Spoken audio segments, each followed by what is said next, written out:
उसके अंदर एक बेटी के साथ बलात्कार हुआ और उसके जो आरोपी थे वो 2 मुस्लिम थे। उनको पुलिस ने अरेस्ट कर लिया।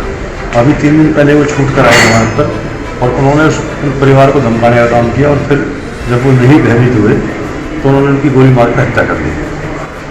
एक तो ये विषय हमारा जो है। दूसरा, जो हमारे यतीनंद जी महाराज हैं उनको जिस प्रकार से गिरफ्तार किया गया और साथ में जो त्यागी जी हैं उनको गिरफ्तार किया गया, तो हमारे विषय ये है कि इस प्रकार से हिंदुओं के साथ जो उत्पीड़न हो रहा है और जो अनदेखी हो रही है, कानून जो है वो एक समान रूप से काम नहीं कर रहा है, उसके विषय को लेकर आज हम सबने 2 घंटे का सांकेतिक धरना बाहर दिया और हम आपसे आपके माध्यम से माननीय गृह मंत्री जी से मांग सकते हैं कि परिजनों को एक आर्थिक उनको सहायता मिले और दूसरा रासुका उन पर लगाई जाए जो उसके दोषी हैं और जो संत हैं उनको रिहा किए। नमस्कार, आप देख रहे हैं नव समाचार।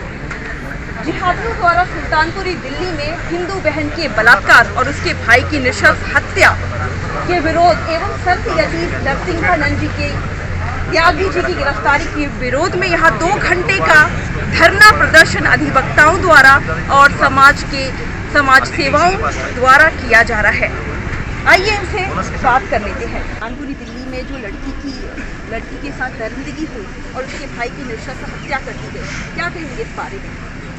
जिस प्रकार से सुल्तानपुरी दिल्ली में जिहादियों ने पहले हिंदू बेटी के साथ बलात्कार किया और उसके बाद जब वो जमानत पर छूट के आए 2 दिन पहले तो उन्होंने परिवार को धमकी देने का प्रयास किया और जब उन्होंने इसका विरोध किया तो एकमात्र जो पीड़िता का भाई था उसकी गोली मारकर हत्या कर दी। इस प्रकार का जो ये कृत्य हुआ है, जो ये निंदनीय घटना है, उसके विरोध में और जो देश के संतों के साथ, चाहे संत कालीचरण जी महाराज हों, चाहे संत यति नरसिंहानंद जी महाराज हों और चाहे हमारे त्यागी जी हों, जो ये हिंदुओं के ऊपर कुठाराघात हो रहा है, उसके विरोध में आज हम सभी वकील बंधुओं ने, सभी जो हमारे हिंदू संगठन के साथी हैं, उनके सहयोग से 2 घंटे का सांकेतिक धरना देकर हम पूरे देश के जनमानस को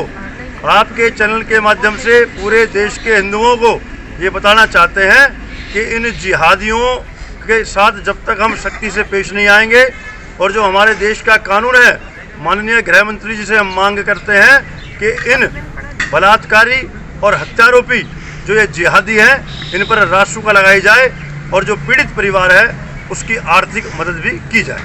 जैसा कि दिल्ली सुल्तानपुरी में एक लड़की के साथ दरिंदगी करने के बाद उसके भाई की हत्या भी कर दी गई। बेटी बचाओ बेटी पढ़ाओ नारा दिया गया है 2014 में जब भाजपा आई, उसके बाद सिर्फ नारा दिया जा रहा है या सिर्फ इस पर काम भी किया जा रहा है? देखिए, भाजपा आई उससे पहले भी महिलाओं की अस्मिता खतरे में थी। भाजपा के बाद भी स्थिति कमोबेश हुई है। सरकार का ये जुमला मैंने कई बार कहा है कि बेटी बचाओ एक नारा नहीं, एक चैलेंज लगता है कि आप में दम है तो अपनी बेटियां बचा लें, क्योंकि जो ये गुंडे हैं ये तो छुट्टे घूमेंगे, इनका संरक्षण ऐसे रहेगा, राजनीतिक तुष्टिकरण की चलेगी।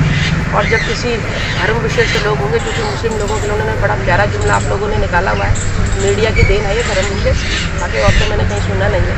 तो जब भी ये लोग होंगे तो हम इनका प्रेशर करते चले जाएंगे। सुल्तानपुरी की घटना जितनी निंदनीय हम सब के लिए है, उतनी ही निंदनीय मीडिया के लिए भी है। किसी भी मीडिया हाउस में, चाहे इलेक्ट्रॉनिक मीडिया हो चाहे प्रिंट मीडिया हो, इस घटना को प्रमुखता देना मतलब उनकी नज़र में ये प्रमुख घटना नहीं थी या कोई ऐसी घटना थी ही नहीं कि जिसको कि राष्ट्रीय या निजी किसी भी पटल पर देखा जाना चाहिए था।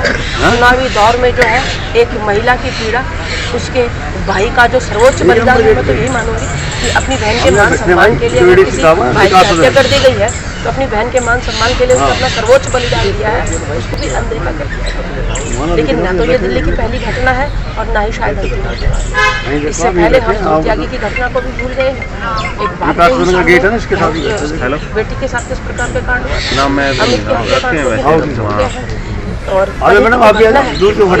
की जो नृशंस हत्या की गई थी, उसके हत्यारों को जमानत दी गई है और चारों के चारों जो हत्यारे थे वो मुस्लिम थे। इस प्रकार के तुष्टिकरण की नीति जब तक देश में चलती रहेगी, मैं निश्चित तौर से कहूँगी कि जो हिंदू जीवन, हिंदू जनमानस जो है वो खतरे में है और अपनी सहनशीलता की वजह से खतरे में है।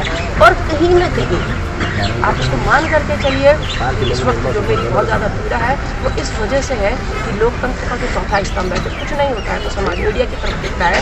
मीडिया ने इस खबर को जिस प्रकार से अपनी आँखें मूंद दी है, चाहे उन्होंने चुनाव माहौल में बोली, चाहे किसी और माहौल में बोली, बड़ी पीड़ा का विषय है। क्योंकि ना तो उस बहन के बलात्कार के दर्द को उन्होंने देखा है और ना ही इस बात को देखा गया है कि उसके घर के अंदर घुस के आतंकित किया गया और किस प्रकार से उसके भाई की भी हत्या कर दी गई है। इस वक्त हम सबको उठ करके इस प्रकार से निर्भया के साथ सब खड़े हुए उस परिवार के साथ खड़ा होना चाहिए। कांड जब हुआ था, पूरी जनता साथ आ गई थी, पूरी मीडिया, जनता, सरकार के ऊपर एक तरह से प्रेशर आ गया। आज अगर इस तरह की घटना हुई है, पूरी शांत है, पूरा शांत है माहौल। देखिए, मेरे हिसाब से कोई भी घटना होती है तो उसे राजनीतिक फायदे के लिए उसे राजनीतिक रंग दिया जाता है, उसे बढ़ा चढ़ा करके पेश किया जाता है और लोग जोड़े जाते हैं। लेकिन अगर देखा जाए तो हमारे पूरे देश के अंदर पूरे साल ऐसी घटनाएं होती रहती हैं और उन पे लोग चुप हैं।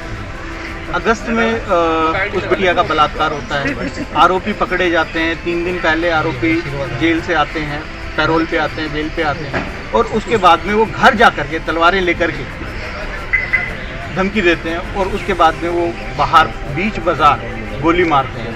मिस होता है, किसी दूसरे व्यक्ति को भी गोली लगती है और उसके बाद दोबारा गोली चला करके उस हिंदू भाई की हत्या की जाती है।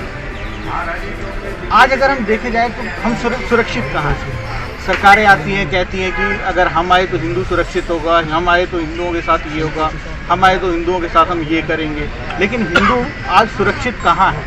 अगर चुनाव होंगे तो आप मोहम्मद का सच बताने वाले त्यागी जी और नरसिम्हानंद जी को आप उठा लेंगे, गांधी का सच बताने वाले कालीचरण महाराज को आप गिरफ्तार कर लेंगे, लेकिन आपसे अपराधी गिरफ्तार नहीं होंगे। आज एक मौलाना साहब 1.5 साल से गायब है, लेकिन सरकारें पूछने के लिए तैयार नहीं कि मौलाना साद कहाँ है, जबकि उस पर कितने गंभीर आरोप लगे वो सबको पता है। तोकीर है, वो खुलेआम धमकियां देता है और जो मौलाना मौलवी हैं वो खुलेआम धमकियां देते हैं, उन पे आज तक कभी कार्रवाई नहीं है।